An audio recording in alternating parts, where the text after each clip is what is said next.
I wanted to share with all of you guys how to get started using this Silhouette Cameo and their software.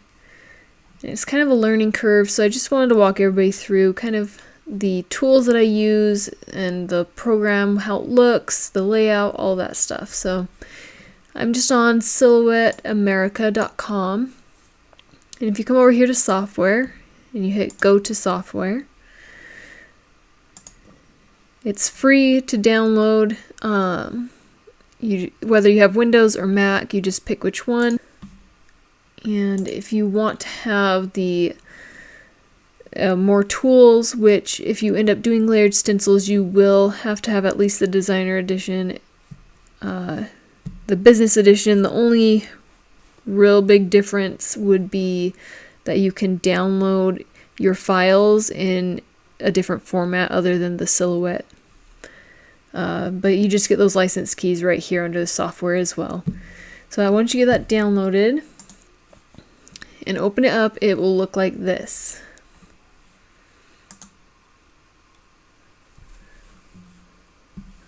So when you first get in here, you'll see that it has this page setup, and this is what allows you to pick which Cameo you're using, so what Cameo you're using.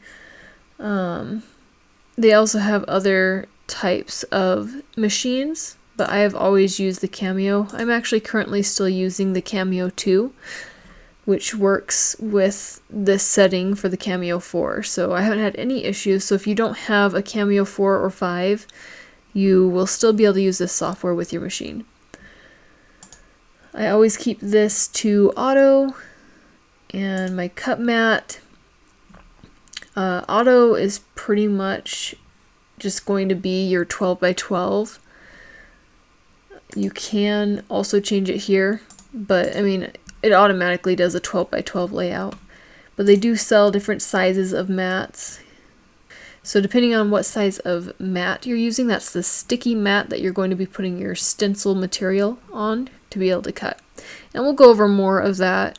I'll show you the machine and how all of that works in another video. That's where you'll change that setting based on your cut mat. Then here I also keep it auto because the sheets that I purchase are 12 by 12, so that they fit this 12 by 12 mat perfectly. But they also have other options for you to go through. I always keep my workspace 12 by 12 as well, but if you are working with a smaller space, you just change those settings here. And as you can see, it shows you, this basically is what your mat looks like right here. And it will show you how that size of material would look on your mat in the space that it would take up on it. But I always keep everything at 12 by 12 since that's the plastic that I work with. That's pretty much all you have to worry about on this page, is just making sure that you have the correct mat and the correct size of material, or your media size. And other than that, I don't really do anything in that screen. My main tools that I use would be my transform panel, and that's just this one right here. And I always drag it away from this corner, because if I leave it there and I click something else, it'll just replace it. But if I drag it out, it stays open. So my transform panel, modify panel, this here is your layers, and this is something that you have to buy the next license up, the designer edition, because you won't have this layers panel in the free version. So if you're wanting to do layered stencils, this makes it so much easier, and we'll go over that in other videos, but you kind of have to have this to be able to make your job a lot easier. But yeah, that's pretty much the 3 panels that I open. There are some tools over here that I use. You always use the select tool. I also use the edit points, and I use this one a lot, the curve shape.